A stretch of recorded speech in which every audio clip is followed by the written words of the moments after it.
And what a beautiful journey when you look about it. Nobody ever looks at a mountain. Everybody looks at the mountain. When you look at a mountain, you see a picture of a mountain. It looks so beautiful and majestic from a distance, right? And then but if you were ever to climb that mountain, you would understand that that mountain is torrent. The conditions of the mountain are you can't even survive the conditions. But from a distance, it looks beautiful. It looks majestic, looks like an artwork of God. But to sit in those conditions sometimes, boy, no one could survive it. Those are torrent conditions. It takes a lot of oomph to climb up that mountain. It takes a lot of oomph to deal with the weather, to weather the storms and the things that come along with climbing that mountain.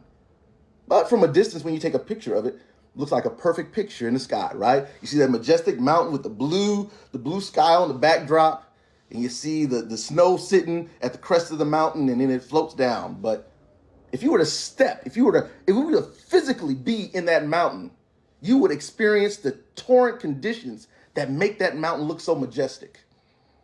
Such is our lives. Our lives are not perfect. It's filled with ups and downs.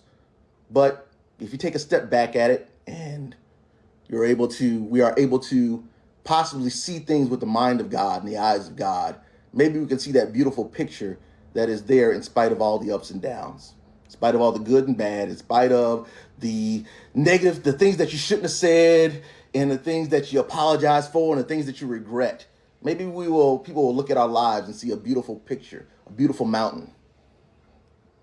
We get a chance to observe that mountain from my father. He had many ups and downs. He made mistakes.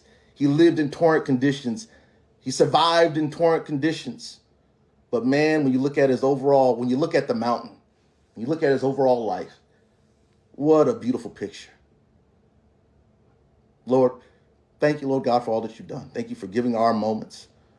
Thank you for strengthening our hearts and minds in the midst of the things that we go through.